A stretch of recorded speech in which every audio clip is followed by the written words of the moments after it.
हाँ, रात्रि के समय अक्रूर ने नंद बाबा और यशोदा को कहा, आप इतने परेशान क्यों हो रहे हो? इतने दिन आपके पास कृष्ण रहे, कन्हैया रहे, अब इनका अपने जन्म दाता जो हैं वसुदेव देव की, उनके प्रति भी तो दायित्व है, तुम्हारा थोड़ी, ये तो उनका बेटा है। महाराज, जैसे कोई वज्रपात हो गया हो नंद और यशोदा के ऊपर। रात्रि का समय था, श्री कृष्ण के पास यशोदा मैया गई, जाकर के माखन पवाया। ठाकुर जी कहते, मैया आधी रात को तू माखन पवा रही है मुझे? मैं जब कहूँ मैया माखन दे दो तो कहती, ना आज को तेने बहुत खा लियो, कल खाइयो, आज तो खुद ही खिला रही है।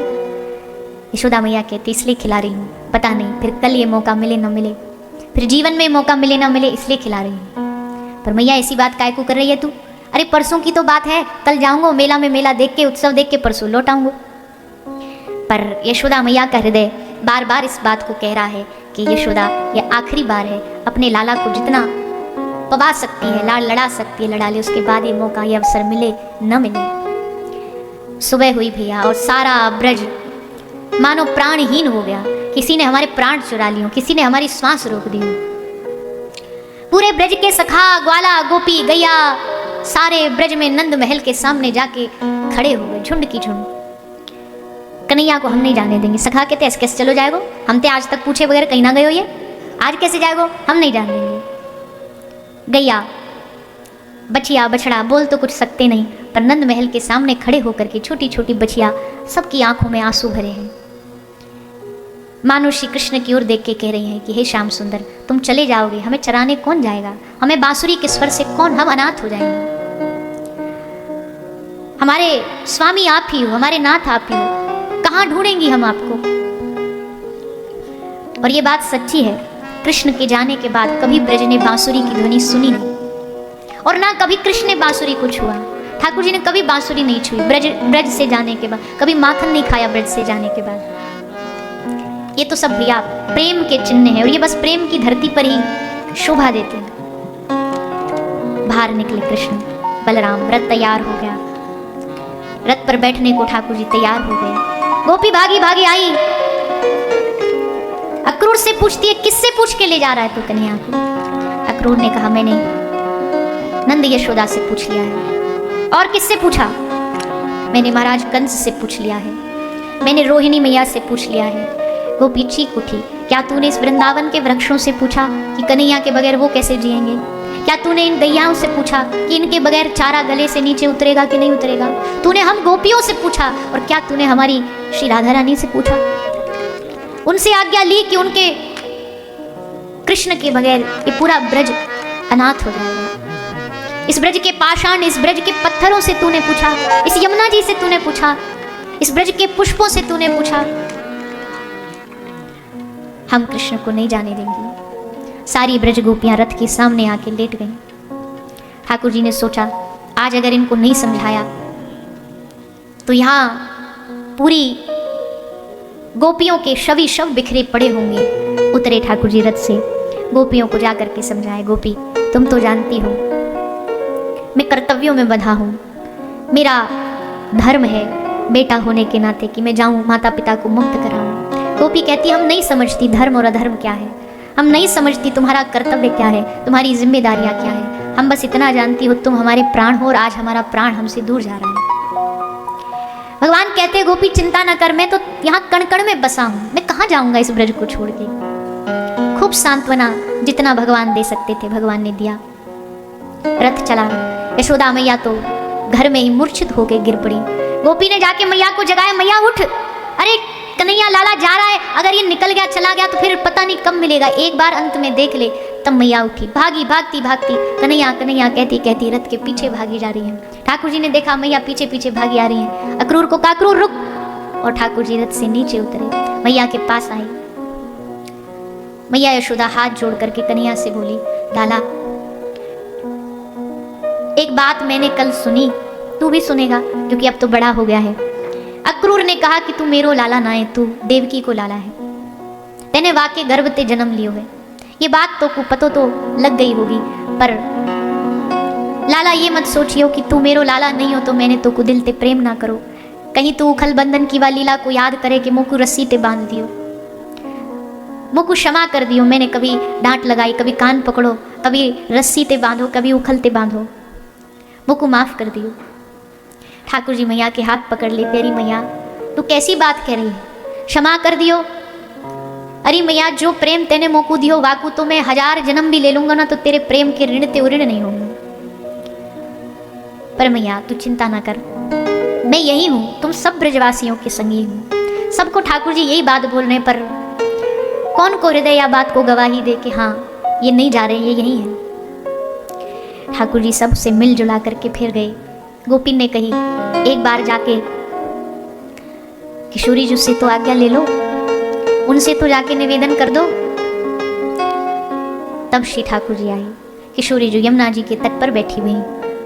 आज पहली बार ठाकुर जी नेत्रों से नेत्र नहीं मिला पा रहे। जब आदमी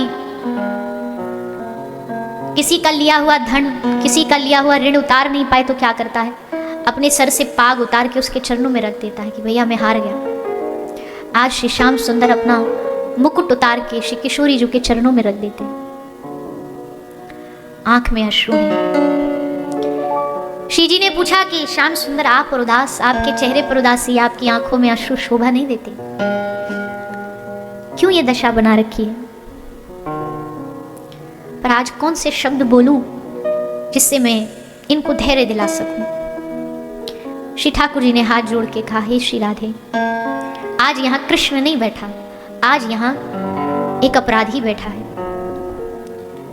मैं तुम्हारा अपराधी हूं क्योंकि मैंने कभी तुमसे दूर अलग जाने का विचार ख्याल कभी मन में स्मृति में नहीं आया। पर हे श्री जी आप तो जानती हो, हम जब अपने धाम से आए थे तभी हम ये बात कह करके आए थे कि इस लीला में संयोग तो थोड़ा सा होगा पर वियोग बहुत लंबा होगा।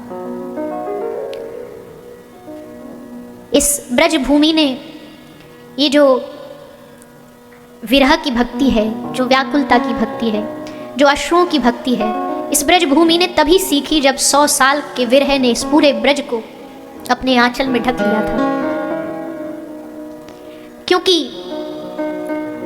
श्री कृष्ण के जाने के बाद गोपी जिधर देखती, जित देखूं तित श्याम ही दिखे। किसी भी पत्ते में गोपी देखती तो वहां कृष्ण ही नजर आते। यमुना के जल में श्याम सुंदर क्रीड़ाएं करते नजर आते। जितना इस ब्रज की धरती ने विरह झेला है दुनिया में किसी ने नहीं झेला। अपनी बांसुरी धरोवर रख के श्री जी के चरणों में चल दिए श्याम सुंदर। सब ब्रज गोपियों ब्रजवासियों से विदा लेके मथुरा पहुंचे। कंस का उद्धार किया। ग्वाल बाल नंद बाबा मैया ने पीछे भेज दिए, जाओ लाला पहली बार अकेलो गए हो। सब गए, युद्ध हो गया, कंस मर गया। नंद बाबा ने कहा कन्हैया जिस काम के लिए आया था वो हो गया, चल लाला अब वापस चलते हैं। श्री ठाकुर जी मौन रहे, एक शब्द नहीं बोले।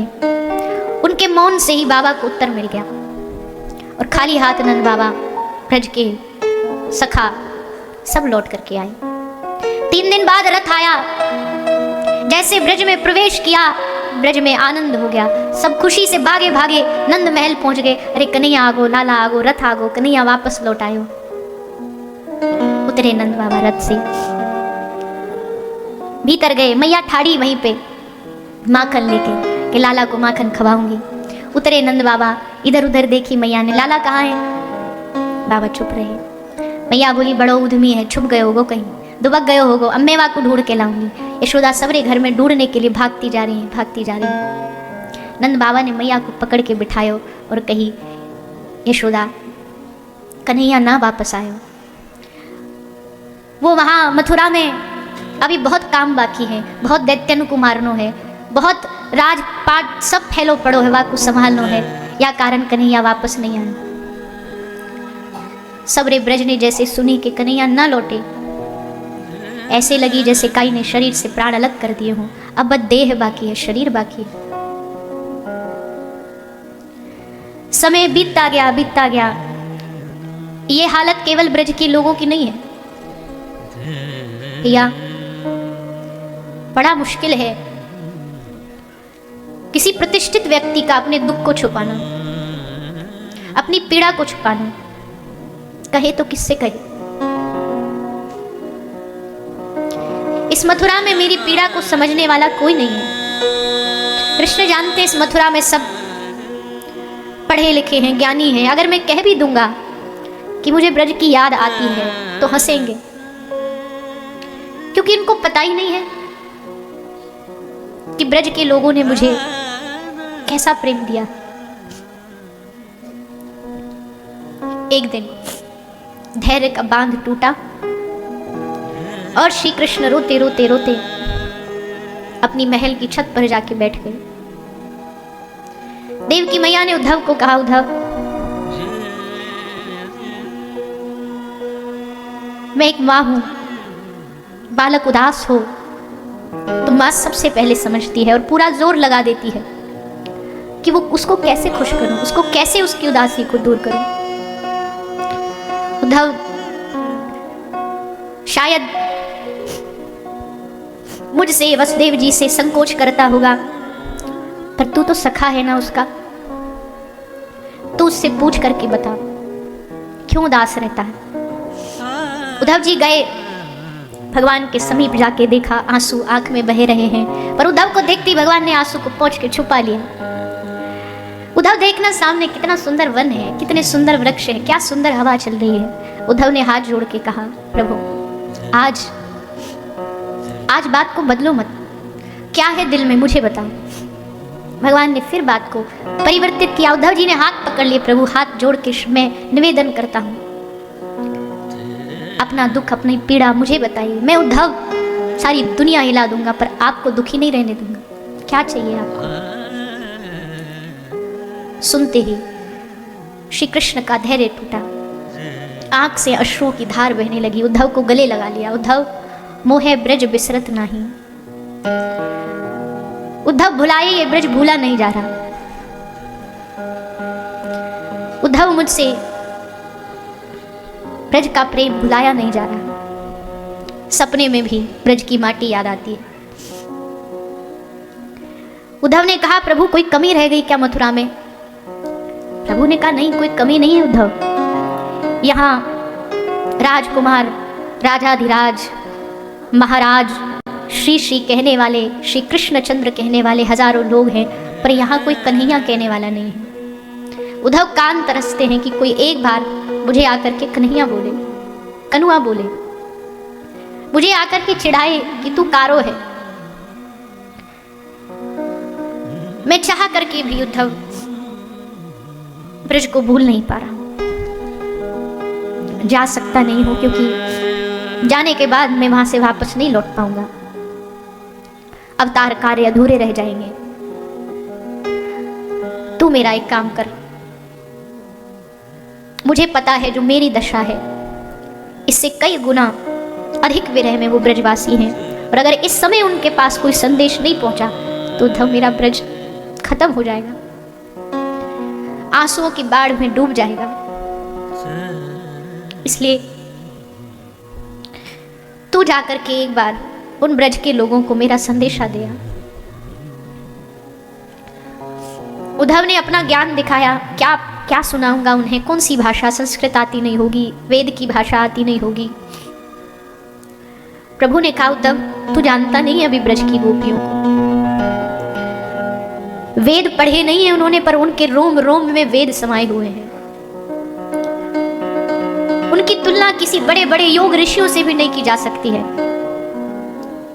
पर फिर भी उद्धव मेरे ब्रजवासी बड़े भोले हैं, प्रयास करना, सहज सरल भाषा में समझा के आना।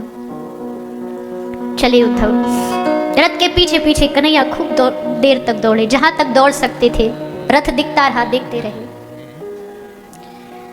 उद्धव जी पहुंचे ब्रज में। ब्रज में पहुंचते ही देखा चारों ओर खामोशी, उदासी, सन्नाटा, मौन, विरह। एक गोपी से पूछा, गोपी कहाँ है? नंद यशोदा का घर। गोपी ने कहा, लगता पहली बार आए हो। हाँ। बोले, सामने से वो जो पानी का प्रवाह बहता आ रहा है, उसका जहां उद्गम है, जहां से वो शुरू हुआ है, वो नंद यशोदा का घर है। उद्धव ने पूछा, ये कैसा तरीका है पता बताने का? गोपी कहती है, उद्धव ये पानी कोई नल का नहीं है, ये पानी कोई वस्त्र धो के फैलाया हुआ पानी नहीं है, ये हमारी यशोदा मैया के, नंद बाबा की आंखों के अश्रु है। इन ब्रजवासियों की आंखों के अश्रु हैं जो कभी सूखते ही नहीं हैं। उद्धव आए, देखा यशोदा मैया एक पलना में तकिया पड़ी है और उसको लोरी गा के सुला रही है। लाला सो जा, कन्हैया सो जा, तू रात भर ना सोयो, लाला बीमार है जाएगो। कभी वाकू गले से लगाती है, कभी झूला झुलाती है। तभी उद्धव आए, मैया प्रणाम।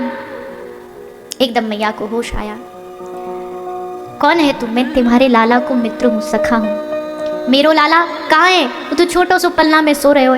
ना मैया, तुम्हारा लाला तो मथुरा में है। जैसे मैया ने सुनी मथुरा में लाला, बैठ गई जमीन पर। देह का भार सहन नहीं हुआ। नंद यशोदा बूढ़े नहीं हैं, पर कृष्ण के विरह ने बूढ़ा कर दिया है। कोई कौआ भी आकर के दीवार पर बैठता तो यशोदा मैया उससे हाथ जोड़ के विनती करती, तू आज यहाँ बैठ करके काव काव कर आवाज कर, क्योंकि हमने सुना है उस दिन अपना कोई लौट आता है। तू बोलेगा और कन्हैया आ गया तो जो मांगेगा दूंगी, जो तू बोलेगा वो तुझे दूंगी। पर एक बार बस कृष्ण लौट आए। साथ में नंद बाबा खड़े हैं। उद्धव जी को बिठा लिया, चारपाई पर बाबा बैठ गए, चारपाई के किनारे पर यशोदा मैया बैठ गई। उद्धव जी को सामने बिठा लिया और दोनों नंद यशोदा बैठ के कृष्ण कथा सुना रहे उद्धव को। अरे यशोदा, तो को याद है वादिन कन्हैया कैसे जमुना जी पे पहुंच गए हो? यशोदा कह रही है, हाँ हाँ वादिन मेरे पास मनसुखा भागो भागो आयो। बोलो मैया, तेरो छोरा नाग पे खड़ो है के नाच रहे हो है? मैंने कही अरे झूठा, वाकू तो कालो कालिक को नाग भी अगर दीवार पे बना दो तो वाकू देख के भी डरे, वो कहाँ नाच सके नाग पे खड़ो है के। दोनों बैठे बैठे खूब खुश हो करके लीला बता रहे हैं। उद्धव जी ने पूछा, बाबा आप काम क्या करते हो? जैसे उद्धव ने पूछा, बाबा आप क्या काम करते हो, नंद बाबा का गला रुध गया, आंख से आंसू, और उद्धव को कहा, स्मरताम कृष्ण बिरयानी। ये उद्धव, हम कृष्ण को याद करते हैं, यही हमारा काम है। और मैं ही नहीं, पूरी ब्रजभूमि यही काम करती है, बस कृष्ण को याद। रात को सपने में कृष्ण दिखता है, दिन में यमुना के तट पर कृष्ण दिखता है, तो कभी गैया चराता हुआ दिखता है। हम ब्रजवासियों का बस यही काम है। उद्धव ने कहा, बाबा मुझे वो स्थान दिखाओगे जहां लीला हुई, कृष्ण ने जो लीला करी? उद्धव को लेकर के बाबा पूरा ब्रज दर्शन करा के लाए। और अब मुझे मिलना है ब्रज की गोपियों से। और तब उद्धव ब्रज की गोपियों से मिलने आए। पूरा समूह बना के गोपी श्री किशोरी जी के सानिध्य में बैठी हैं। वो तो कृपा है जो इन ब्रज के लोगों के पास, ब्रज गोपियों के पास श्री जी है इनको संभालने के लिए। या ये कह लो कि ब्रज के लोगों ने, गोपियों ने श्री जी को संभाला, या कभी श्री जी ने गोपियों को संभाला। उद्धव पहुंचे, देखा गोपियों का समूह बैठा है। जैसे उद्धव आए, पता चला ये कृष्ण का मित्र है। गोपियां टूट पड़ी उद्धव को छूने के लिए। तो कृष्ण को छू के आया होगा ना, तुझे छू लेंगी तो लगेगा हमने कृष्ण को छू लिया। उद्धव ने कहा, गोपी एक पत्र भेजा है कृष्ण ने। उद्धव जी ने पत्र निकाला, गोपियों को दिया, और सारी गोपी झपट पड़ी, पत्र के टुकड़े टुकड़े कर दिए, सब ऐसे गले से लगा रही है। उद्धव ने कहा, बावरियों पढ़ तो लेती, क्या भेजा है प्रियतम ने पाती में लेके, पढ़ तो लेती। गोपी ने हंस के कहा, उद्धव हमें पत्र पढ़ने की जरूरत नहीं है, क्योंकि हमने कृष्ण को पढ़ लिया है, अब हमें पत्र पढ़ने की जरूरत नहीं है। कोई संदेशा गोपियों का एक ही,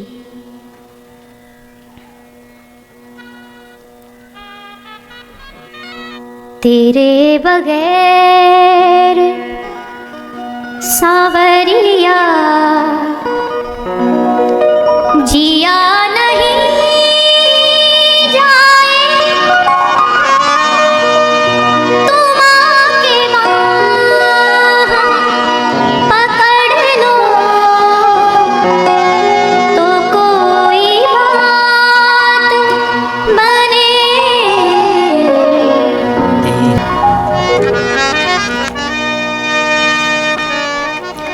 जहाँ श्री राधा जी संग में रमण करो प्यारे, वो यमुना जी का किनारा, वो कुंज है प्यारे, वहीं पे हमको बसा लो तो कोई बात बने। ऐसी ब्रज की धरती पर आकर के उद्धव जी धन्य हो गए।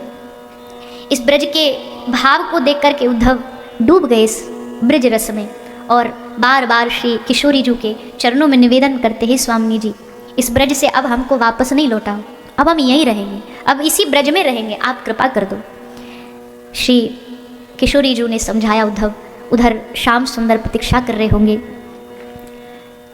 जैसे हमको इंतजार प्रतीक्षा थी, कोई संदेश आए उनको भी होगी, इसलिए एक बार जाओ वहाँ भगवान को संदेशा देके और फिर हम तुमको ब्रज में वास देंगे। और तब उद्धव जी को ब्रजवास मिला। आज भी गिरिराज जी के तलहटी में कुसुम सरोवर पर श्री उद्धव जी लता पता बन करके ब्रज में ही रहते, लौटे नहीं कभी, ब्रज में ही रहे। ऐसा अद्भुत उद्धव और गोपियों का मिलन हुआ। उद्धव जी को प्रेम का रंग चढ़ा और उद्धव जी के हृदय में प्रेम प्रादुर्भाव हुआ श्री किशोरी जी की राधा रानी की कृपा से।